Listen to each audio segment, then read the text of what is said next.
The quick background is that adults with relapsed refractory B-cell ALL still experience poor outcomes despite a lot of progress in recent years. I think newer agents like blinatumomab or inotuzumab have proven revolutionary with regard to the development of new immunotherapies, but still the duration of remission that we achieve with those agents is probably not as long as we had hoped. Now, Brexu-cel came along in late 2021 as really the first FDA-approved CAR T-cell product targeting CD19 approved for adults with relapsed or refractory B-cell acute lymphoblastic leukemia.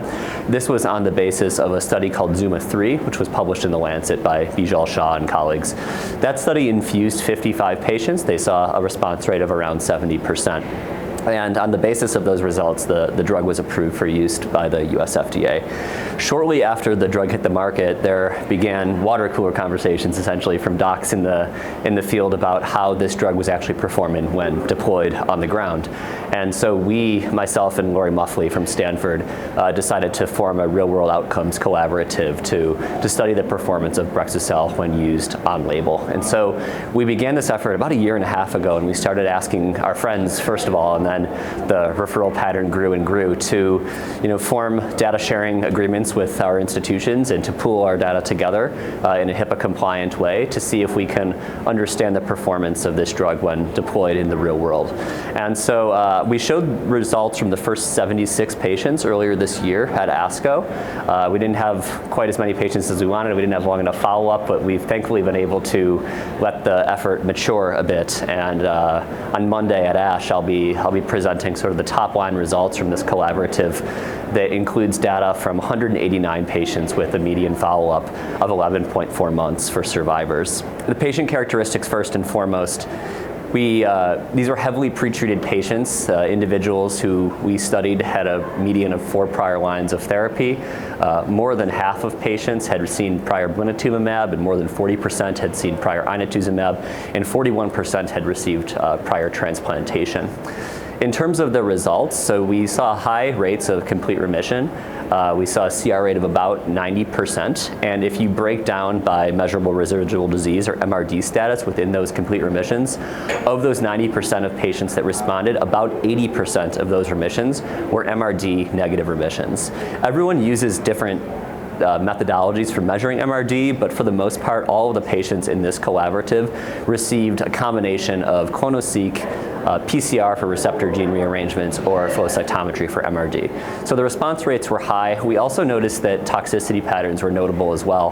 The majority of patients, close to 75%, will experience some grade of cytokine release syndrome, or CRS. The good thing, though, is that it appears that most CRS is low grade. Things were a little more mixed for neurotoxicity, or ICANS, immune effector cell-associated neurotoxicity syndrome, so we use ICANS for short.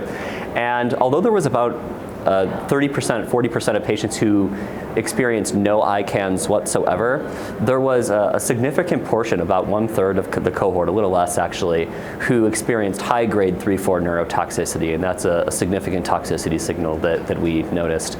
And then a few other just points of interest. There was a subset of about 35 patients who went into their pre-CAR T disease assessment with active central nervous system involvement of their disease.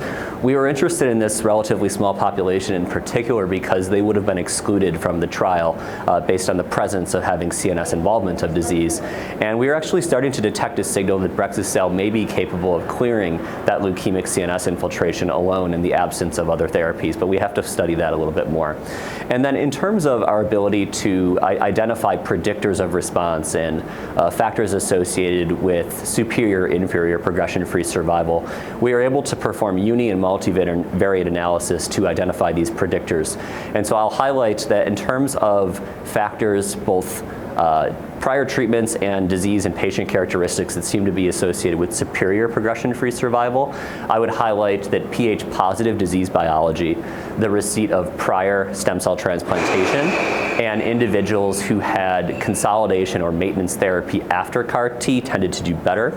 Whereas, at least in univariate analysis, not confirmed in multivariate, higher disease burden, individuals who received prior inotuzumab or individuals who received bridging therapy tended to do worse. this was a large cohort of patients, close to 190, with 8.5 months of follow-up for all patients and 11.5 months of follow-up for survivors. Our 6-month progression-free survival was 60% at 6 months and 50% at a year.